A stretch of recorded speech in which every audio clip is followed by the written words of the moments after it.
Praise the lord. అందరు బాగున్నారా? దేవుని కృపలో ఆత్మీయంగా ఎదుగుతున్నారని నేను నమ్ముతా ఉన్నాను. ఈరోజు ఈ డైలీ ప్రాఫిటిక్ వర్డ్కి మిమ్మల్ని ఆహ్వానిస్తూ ఉన్నాను. మీరు పెట్టే మెసేజ్ని బట్టి కానీ, మీరు చెప్పే సాక్ష్యాలను బట్టి కానీ, మీరు ఈ వాక్యం ద్వారా ఎలా బలపరచబడుతున్నారో, మీరు చేసే మెసేజ్ని బట్టి కానీ నేను దేవుని ఎంతగానో స్తుతిస్తూ ఉన్నాను. ఈరోజు దేవుడు ఒక వాక్యం ద్వారా మనతో మాట్లాడుతున్నాడు. ఏంటంటే, మార్క్ సువార్త 5వ అధ్యాయంలో మనం చూస్తే అక్కడ ఒక వ్యక్తి మనకు కనిపిస్తాడు. తన కుమార్తె చనిపోయే పరిస్థితిలో ఉన్నప్పుడు యేసు ప్రభు దగ్గరకు వచ్చి, ప్రభువా, నా కుమార్తె చనిపోయే పరిస్థితిలో ఉంది, దయచేసి ఆమెను బ్రతికించు, ఆమె మీద నీ చేతులు ఉంచు, అప్పుడు ఆమె బ్రతుకుతుంది అని యేసు ప్రభుని వేడుకుంటున్న యాయీర్ని మనం చూస్తాం. అయితే యేసు ప్రభు దగ్గర జన సమూహం ఎక్కువ ఉండడం వల్ల యాయీర్ దగ్గరికి వెళ్ళేలోపు, యాయీర్ ఇంటికి వెళ్ళేలోపు చాలా ఆలస్యం అయిపోతుంది. ఆలస్యం అయిపోయినప్పుడు యాయీరు యొక్క మనుషులు వచ్చి, ప్రభువుని ఇంకా శ్రమ పెట్టవద్దు, నీ కుమార్తె చనిపోయింది అని యాయీరుతో చెప్పినప్పుడు ఆయన చాలా భయపడతాడు, బాధపడతాడు. అయితే యేసు ప్రభు అక్కడ యాయీరుతో ఒక మాట అంటాడు. ఏమనంటే, భయపడకు, నమ్మిక మాత్రం ఉంచు అని యాయీరుతో యేసు ప్రభు మాట్లాడతాడనమాట. తర్వాత యాయీరు కుమార్తెని యేసు ప్రభు బ్రతికించినట్లు, చనిపోయిన ఆమెను బ్రతికించినట్లు మనం చూస్తాం. ఈరోజు ఏ విషయం గురించి నువ్వు భయపడుతున్నావో, బాధపడుతున్నావో నాకు తెలియదు. నేను ప్రభు చెంత ఈ విషయం గురించి మొరపెడతా ఉన్నాను. ప్రభు చెంత ఈ విషయం గురించి ప్రార్థన చేస్తా ఉన్నాను. ఎన్నో రోజులుగా వెయిట్ చేస్తా ఉన్నాను. ఇక ఇది నా వల్ల, ఇక ఇది కాదు, ఇది ఇక దేవుడు నాకు చెయ్యడు అని నువ్వు ఆలోచిస్తా ఉంటే, ఈరోజు దేవుడు నీతో మాట్లాడుతున్నాడు. భయపడకు, నమ్మిక మాత్రం ఉంచు. నీ అప్పులను బట్టి దేవుణ్ణి మొరపెడుతున్నావా? లేకపోతే నీ అనారోగ్యాన్ని బట్టి దేవుణ్ణి మొరపెడుతున్నావా? లేకపోతే నీ పరిస్థితులను బట్టి దేవుణ్ణి మొరపెడుతున్నావా?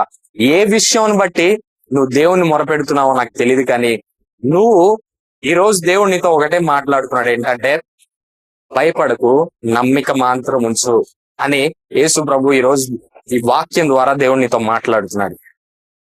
అయితే ఇంకా మనం చూస్తే మత్తయి సువార్తలో కూడా, మత్తయి సువార్త 3వ అధ్యాయంలో కూడా శిష్యులందరూ ఆ ధోనిలో ఉన్నప్పుడు, యేసు ప్రభు ఆ ధోని చివర పడుకున్నప్పుడు, సముద్రం ఉప్పొంగిపోతా ఉన్నప్పుడు వాళ్ళు చాలా భయపడతా ఉన్నారనమాట. భయపడినప్పుడు యేసు ప్రభు లేచి ఆ సముద్రాన్ని నిమ్మలపరిచినట్టు మనం చూస్తాం. ఈరోజు నువ్వు ఏ విషయం గురించి భయపడుతున్నావో నాకు తెలియదు. ఏ విషయం గురించి బాధపడుతున్నావో, దాని గురించి నిద్ర లేకుండా ఆలోచిస్తున్నావో, నిద్రపోకుండా ఆలోచిస్తున్నావేమో ఒక విషయం గురించి, ఎలా ఈ అప్పులు కట్టాలి, ఎలా నేను ఈ సమస్యను దాటాలి, ఎలా ఈ పరిస్థితులు, ఈ తుఫాన్లు నేను ఎట్లా ఎదుర్కోవాలని నువ్వు ఆలోచిస్తుంటే, ఈరోజు దేవుడు నీతో మాట్లాడుతున్న మాట, భయపడకు. ఎందుకంటే ఆయన నీ ధోనిలో ఉన్నాడు, ఆయన మనతో ఉన్నాడు. ఆయన నువ్వు వేడుకున్నప్పుడు ఖచ్చితంగా దేవుడు నీకు సహాయం చేయబోతున్నాడు. నీ పరిస్థితులు మార్చబోతున్నాడు. జీవితంలో నువ్వు ఏ తుఫాన్లు అయితే ఎదుర్కొంటున్నావో వాటన్నిటిని నిమ్మలపరచబోతున్నాడు. కాబట్టి ధైర్యం తెచ్చుకో, భయపడొద్దు. బైబిల్లో 365 సార్లు భయపడొద్దు అని రాయబడిందంట. ఈరోజు దేవుడు మన నుంచి కోరుకుంటుంది ఏంటంటే, నువ్వు భయపడొద్దు, విశ్వాసం ఉంచు, అంతే. నమ్మిక మాత్రం ఉంచు. దేవుడు నీ పట్ల కార్యం చేయబోతున్నాడు. ఎందుకంటే నువ్వు మనుషులు నమ్ముకోలేదు, రాజులు నమ్ముకోలేదు, నువ్వు నమ్ముకుంది దేవుణ్ణి. కాబట్టి నువ్వు ఖచ్చితంగా దేవుని మహిమను చూస్తావు. నీకోసం చిన్న ప్రార్థన చేస్తాను. మహాపరిశుద్ధుడ యేసయ్య, జీవం కలిగిన తండ్రి, జీవాధిపతి, పరిశుద్ధుడా, మీకు వందనాలు, స్తుతులు, స్తోత్రాలు చెల్లిస్తా ఉన్నాను. ఈరోజు మీ మాటలను బట్టి మీకు వందనాలు నాయనా. ఈరోజు మీరు మాట్లాడుతున్న ప్రతి ఒక్క మాటను బట్టి నీకు వందనాలు. భయపడొద్దు అనే మాట మీరు మాతో మాట్లాడుతున్నారు ప్రభా. ఏ విషయం గురించి ఈ వీడియో చూస్తున్న వ్యక్తులు భయపడుతున్నారో, బాధపడుతున్నారో నాకు తెలియదు, కానీ అయ్యా, ఈరోజు ఈ మాటల ద్వారా మీరు మాట్లాడి వాళ్ళని ఆదరించినందుకు మీకు వందనాలు, స్తోత్రాలు.